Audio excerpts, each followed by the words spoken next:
यो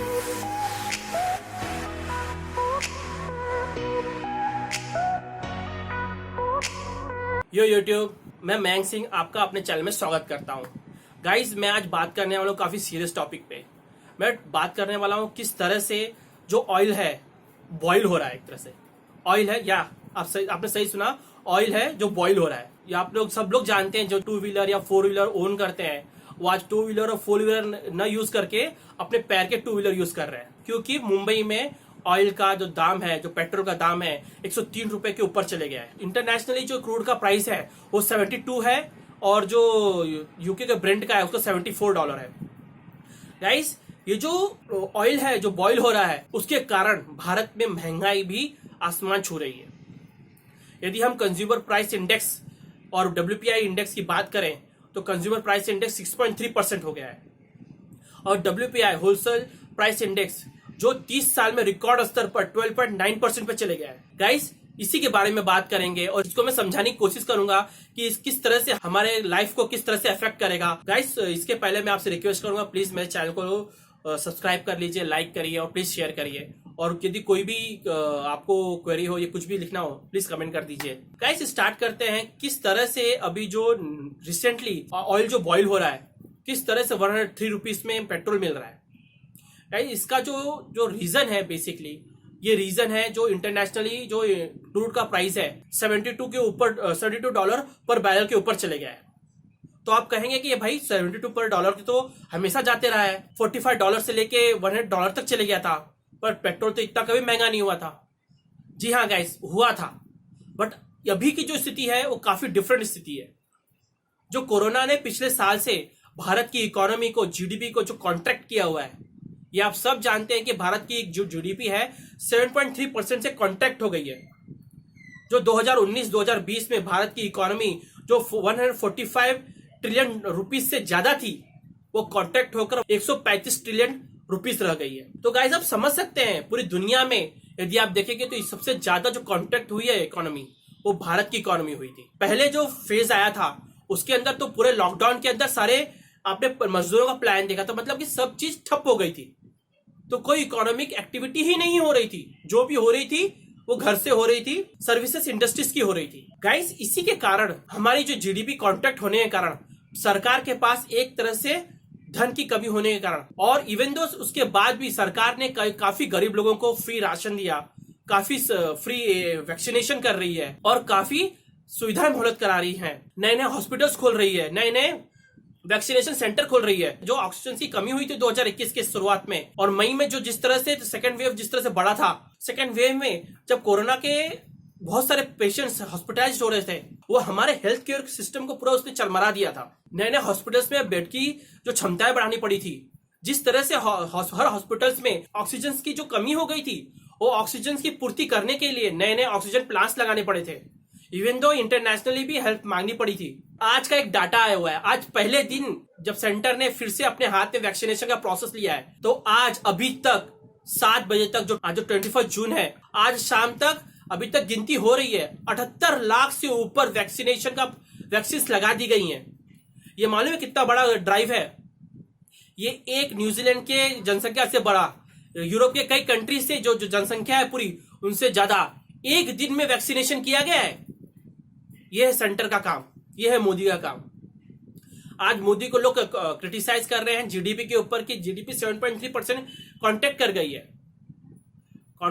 है, पर मोदी ने इतने सारे जो गरीबों के लिए फ्री खाना, इवन दो जो वैक्सीनेशन, हॉस्पिटलाइजेशन में जो उनके लिए सहूलियतें, ऑक्सीजन प्रोवाइड करवाना, ये सारे काम तो भी केंद्र सरकार ही कर रही है। राज्य सरकारों के हाथ में आया था तो हमने खुद देखा था कि किस तरह से राजस्थान, झारखंड, छत्तीसगढ़, महाराष्ट्र कितनी लाखों वैक्सीन उन्होंने बर्बाद करके फेंक दी। गाइस, यही कारण है इन सब में जो पैसा लगा हुआ है। गवर्नमेंट कहीं से न तो कहीं से कमाएगी तो जरूर। यदि गवर्नमेंट के पास पैसा ही नहीं रहेगा, गवर्नमेंट के पास कोई स्रोत ही नहीं रहेगा कि वहां से पैसा निकाले, तो किस तरह से गवर्नमेंट पे करेगी? यदि इकोनॉमी कॉन्ट्रैक्ट की है तो टैक्स भी लोगों ने कम भरा है, तो टैक्सेस से पैसा नहीं आया, कहीं से पैसा नहीं आएगा तो कहां से पैसा लेगी? यही कारण है कि गवर्नमेंट जो पेट्रोल के प्राइसेस है उसे घटा नहीं रही है।